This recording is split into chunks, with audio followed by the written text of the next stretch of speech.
When Zira won the $620,000 lottery, she thought her family would finally celebrate her after years of treating her like the invisible daughter. But instead of joy, her parents called a family meeting. Her father's voice was calm, too calm, when he said, "Zira, family shares everything. Your brother deserves half, or you can pack your things." She froze. Behind him, Joro, their golden son, smirked. That night, she didn't argue. She didn't cry. She quietly vanished. But what she did next would make the entire family wish they had never forced her hand. Zira had always been the quiet one in her family, the daughter who was barely noticed. At 27, she worked long shifts as a nurse, saving every little she could while watching her parents praise her brother, Joro, for even the smallest thing he did. Joro was the golden son, the one who could never do wrong. When Zira won the national lottery, a shocking $620,000, she finally thought her time had come. For once, she believed her parents would be proud of her, that maybe they would see her worth. The day she told them the news, her hands trembled with excitement. But instead of happiness, the room filled with silence.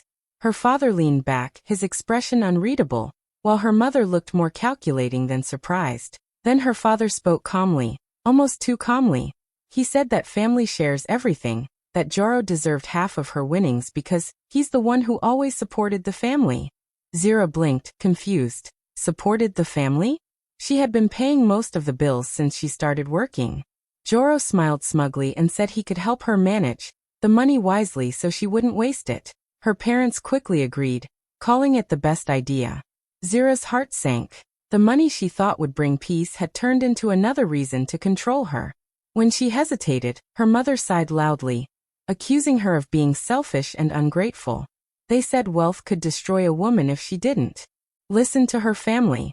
Zira sat there quietly, realizing something painful. They had already talked about this before she even arrived. Her joy didn't matter to them, only her money did. She looked around the house she grew up in and suddenly saw everything differently. The family she had worked so hard to please would never truly see her as equal. That night, when she went to bed, she didn't cry. She just stared at the ceiling and made a decision. She had always lived to make them happy, but this time, she would live for herself. Her silence hid a storm of determination. She knew exactly what she had to do next. Disappear before they could take away the one thing that finally gave her freedom.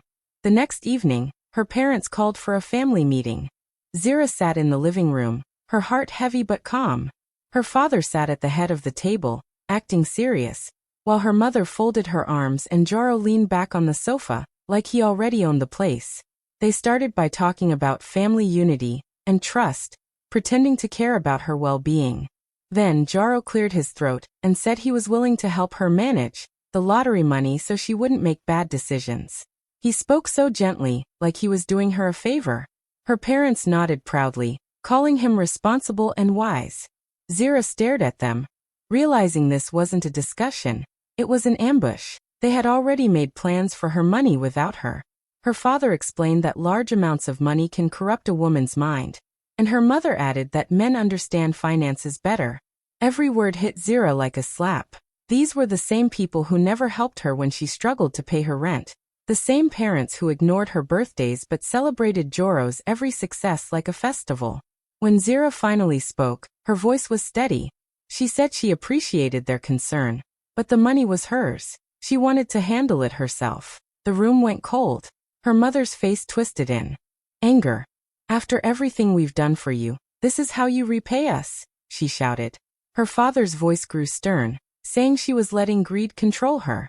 Joro tried to play the peacemaker, but Zira saw the smirk hiding behind his fake concern.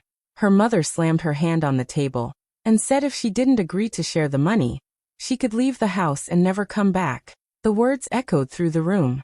Zira felt her heart sink, not because she was scared, but because she finally understood her place in their world. She was never really part of it. She looked at each of them quietly. "No tears, no argument." Just a small, sad smile. Then she stood up and said softly, "Thank you for showing me the truth." They didn't understand what she meant. They thought she would give in later, like she always did. But that night, while everyone slept, Zira sat by her window, the moonlight touching her face. She wasn't broken, she was free. Her silence was her strength. She had already made up her mind to leave everything behind and start a new life, far away from the people who only saw her as a bank account. The next morning, the house was strangely quiet. Her mother knocked on Zira's door, but there was no answer. She pushed it open and froze.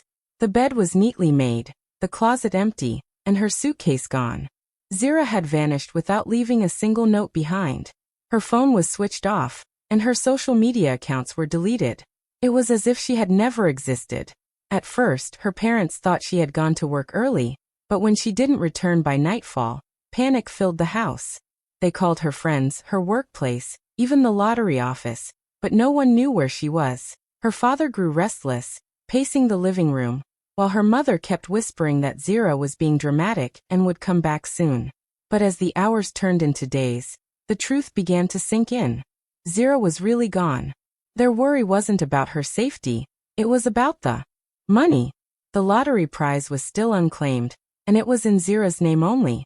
Without her, they couldn't touch a cent. Her mother cried about family reputation, while her father called a lawyer, hoping there was some legal way to access the funds. Joro, however, was furious. He couldn't believe his quiet little sister had outsmarted them. Rumors began to spread around the neighborhood. Some said Zira had run away with a foreign boyfriend. Others claimed she had left the country to start a new life. Her parents tried to deny it, but the gossip only grew stronger. People started whispering about how they mistreated her, how the invisible daughter had finally had enough. Meanwhile, Joro became obsessed with finding her. He spent hours calling old contacts, searching online, even visiting banks to see if she had made any withdrawals. He told everyone he just wanted to bring his sister home. But deep down he only wanted her signature, the key to her fortune. What none of them knew was that Zira had already made her move long before she disappeared.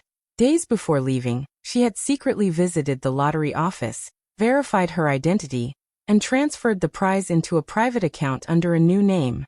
Every step was carefully planned. Her vanishing act wasn't sudden. It was her quiet revenge, her way of taking back control. As her family sat at home, angry and confused, Zira was hundreds of miles away, watching the sunrise in a new city. For the first time in her life, she felt peace. She wasn't hiding, she was rebuilding.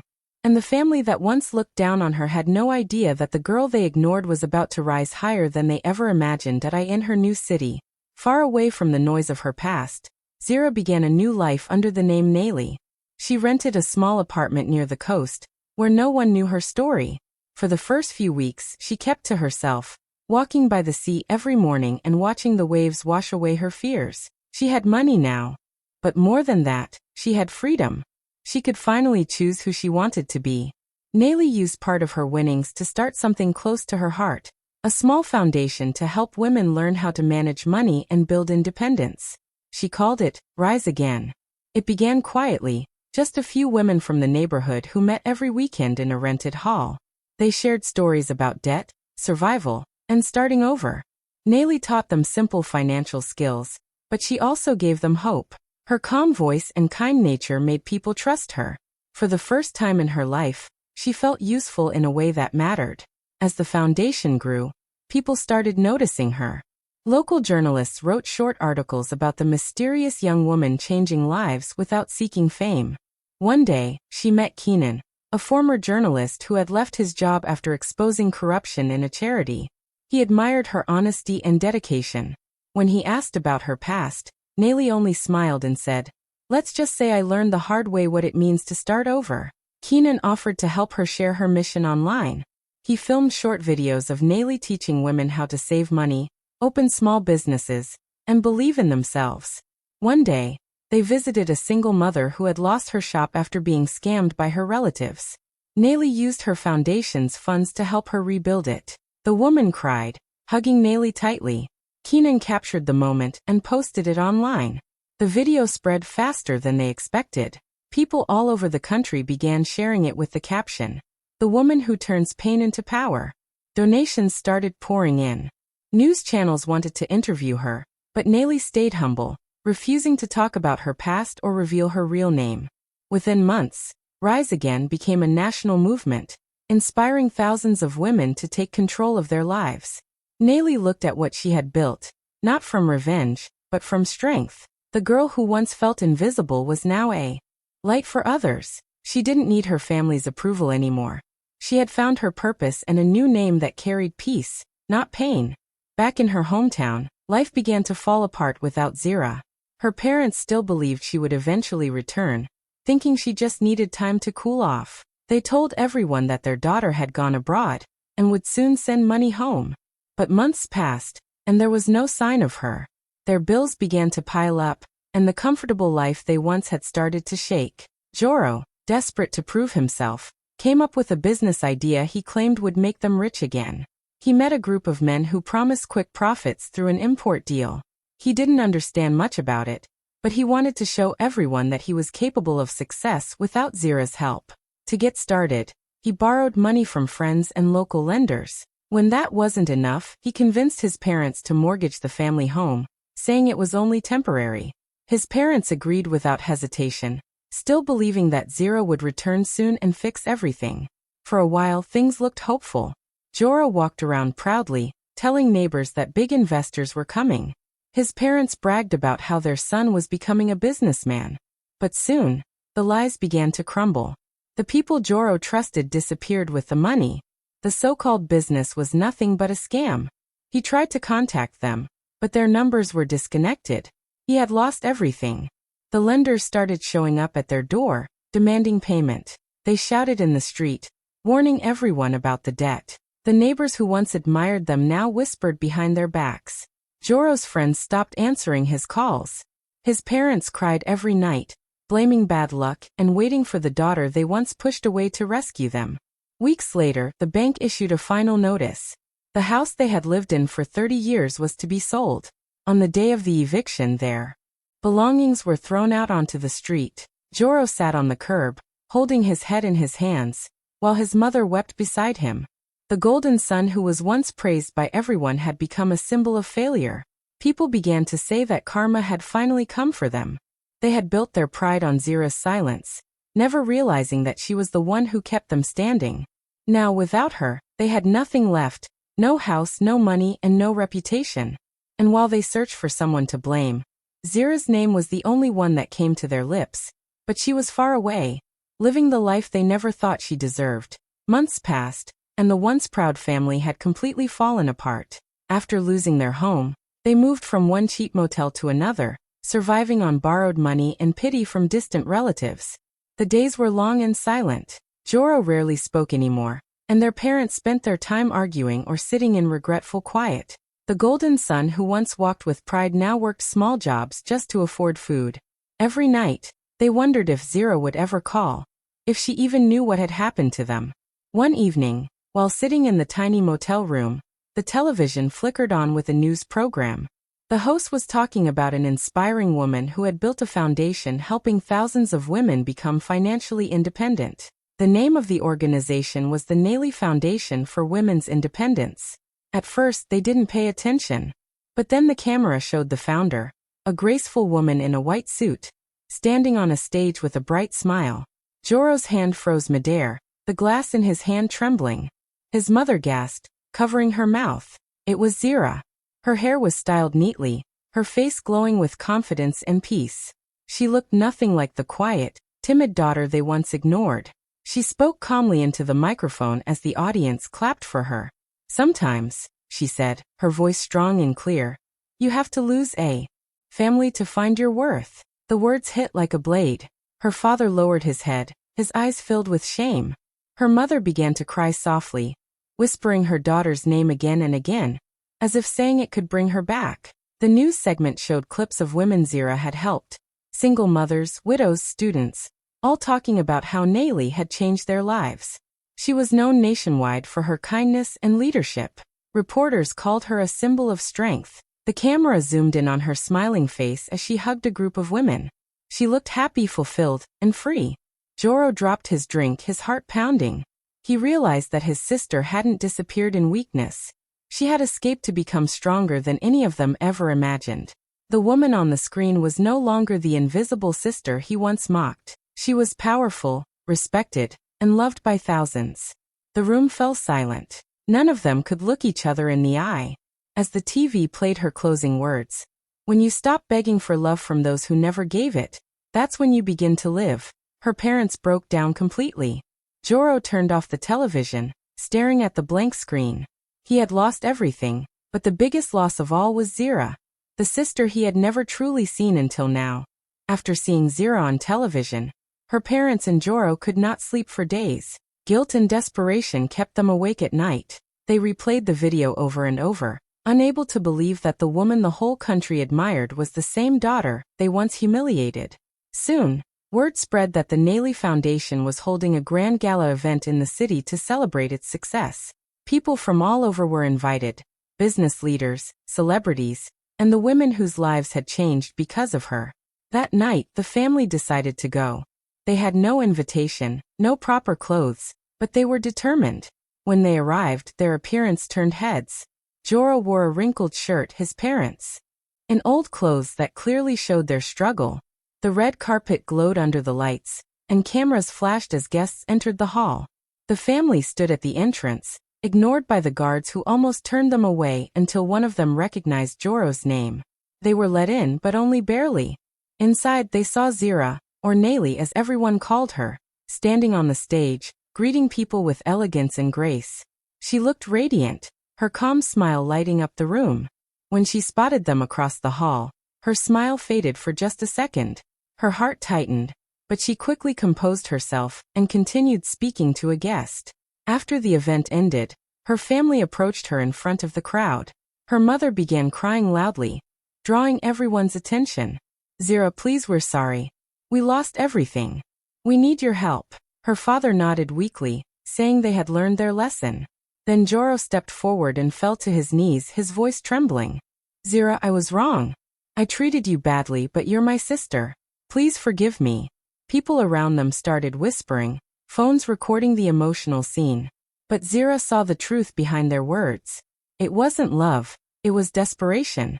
They weren't sorry for the pain they caused. They were sorry they had no money. She looked at them quietly, her face calm and unreadable. Then she spoke softly, so everyone could hear.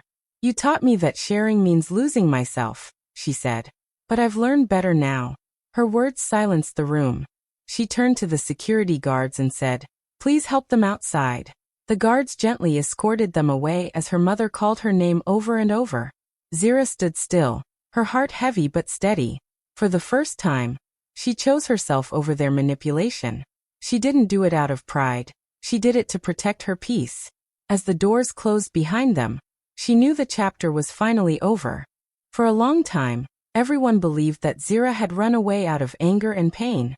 People thought she disappeared without a plan, just to escape her family's cruelty. But the truth was much deeper. Before the night she left, Zira had already made every move carefully. She had gone to a financial advisor, a lawyer, and even met a trusted accountant. Quietly, she set up something powerful, a charitable trust in her new name, Naley. The trust was legally protected, meaning no one could ever touch the money except for the cause she chose. Most of her lottery winnings went straight into it, funding what would later become the Naley Foundation. Zira didn't act out of revenge. She simply wanted to make sure she would never again be used or controlled. Her parents and Joro had taught her that love in their house was conditional. It depended on what she could give. So she decided to give differently this time, not to people who took from her, but to those who truly needed help. Before leaving home, she even left a small sum in her parents' bank account. It was enough to survive comfortably if they used it wisely, but not enough to waste or depend on forever. The day she vanished, every legal document had already been signed. Her new identity, Naley, was registered quietly. The charity name was ready, the trust was sealed, and her financial security was locked away. When her family later searched for her money or tried to contact the lottery office, they were shocked to find out the funds were gone, moved into something they could never access. Even Keenan, who worked with her for months, never knew the full story. He admired her calm and strength, but she rarely spoke about her past. One evening, years later, after their foundation expanded internationally, he found an old envelope in her office. Inside were legal papers, proof of the trust and the original transfer records. At the bottom, Zira had written a short note. Freedom is not running away. It's planning your Escape with peace in your heart. Keenan finally understood how much strength it had taken for her to walk away. She hadn't just escaped a toxic family. She had built a life that couldn't be destroyed by them. Her silence, once mistaken for weakness, had been her greatest weapon. Everything she built, the foundation, the trust, the movement, was proof that she had turned her pain into power. And no matter how hard her family searched or how much they begged, there was no way back into the world she had created without them. Years passed, and Joro's life slowly began to crumble. After Zira disappeared, he tried to live off the little money she had left behind, but his greed and careless spending caught up with him. He started small businesses that all failed.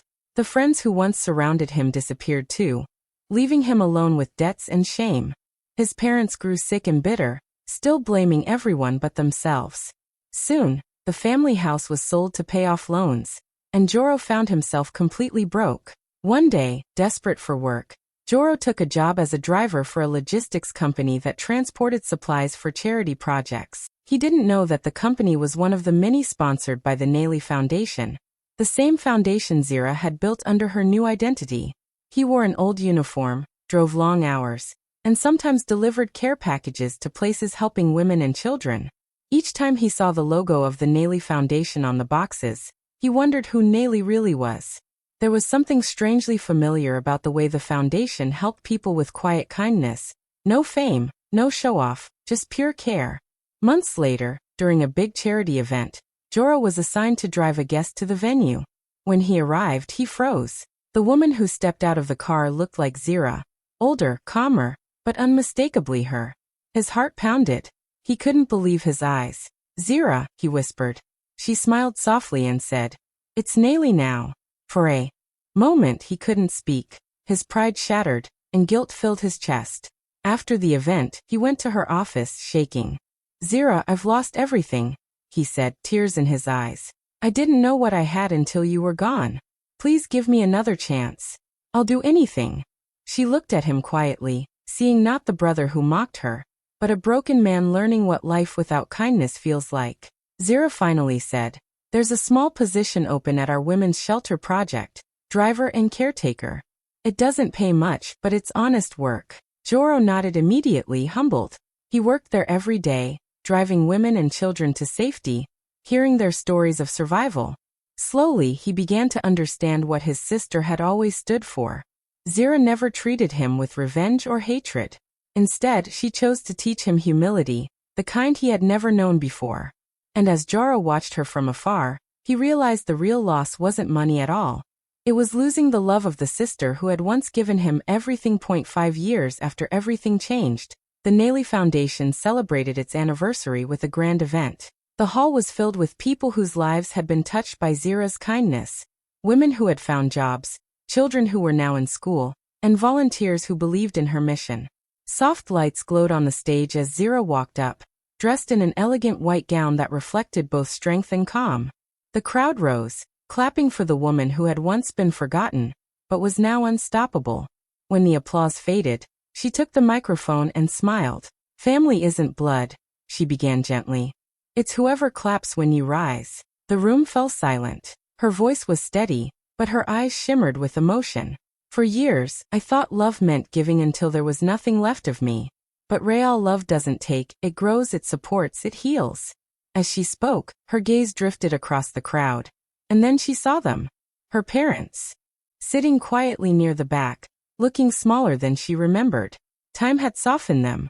Her father's shoulders had bent. Her mother's eyes were dim with regret. They didn't wave and she didn't pause. Instead, she continued her speech with grace, letting her words carry the weight of everything left unsaid. "I used to believe I had to earn love," she said, her voice firm now. "But I've learned that I was already enough. Losing what I thought was family helped me build one that truly believes in me." The audience clapped again, some with tears in their eyes. Even the journalists put down their cameras for a moment, watching her with admiration. It wasn't just a success story. It was a story of survival, of a woman who turned pain into purpose. As the music played and the crowd stood in applause, Zira looked up at the foundation's banner behind her. It read, "Empower, Restore, Rise."